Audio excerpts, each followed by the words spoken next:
पाकिस्तान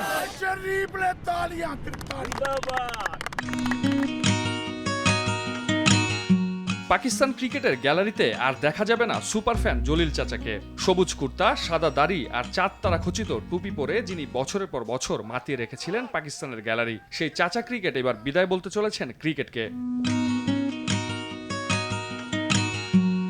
৭৭ বছর বয়সী চৌধুরী আব্দুল জলিল ঘোষণা দিয়েছেন অস্ট্রেলিয়ার বিপক্ষে আসন্ন ওয়ানডে সিরিজই হবে স্টেডিয়ামে তার শেষ ম্যাচ। বয়সজনিত শারীরিক সমস্যার কারণেই এমন কঠিন সিদ্ধান্ত নিতে হয়েছে তাকে।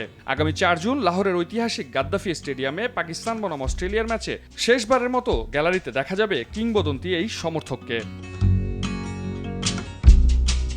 নিজের সামাজিক যোগাযোগ মাধ্যম এক্সে দেওয়া এক আবেগঘন বার্তায় তিনি পাকিস্তান ক্রিকেট বোর্ডের কাছে স্মরণীয় বিদায়ের অনুরোধ জানিয়েছেন। পাকিস্তান ক্রিকেট বোর্ড ও এর চেয়ারম্যান মহসিন নাকভিকে অনুরোধ জানিয়ে জলিল চাচা বলেন, ৪ জুন পাকিস্তান বনাম অস্ট্রেলিয়া ম্যাচে গাদ্দাফিতে আমি আমার শেষ ওয়ানডে দেখব। চেয়ারম্যান জনাব মহসিন নাকভি ও পিসিবিকে অনুরোধ করছি আমার বিদায়ের দিনটিকে স্মরণীয় করে তুলুন। আপনাদের ইতিবাচক সাড়ার অপেক্ষায় আছি। पूरी दुनिया में पाकिस्तान की नुमाइंदगी की है। ১৯৮০-এর দশকে শারজা থেকে শুরু হয়েছিল জলিল চাচার পথ চলা। পাকিস্তান ক্রিকেটের প্রতি ভালোবাসা এতটাই গভীর ছিল যে খেলা দেখতে তিনি ছেড়ে দিয়েছিলেন আরব আমিরাতের উচ্চ বেতনের চাকরিও। ৪ দশকের বেশি সময় ধরে জয় পরাজয় ভুলে একই সাজে বছরের পর বছর গ্যালারিতে উজ্জীবিত করেছেন লাখো ক্রিকেট ভক্তকে। মুমসাদ দিনুরি, RTV।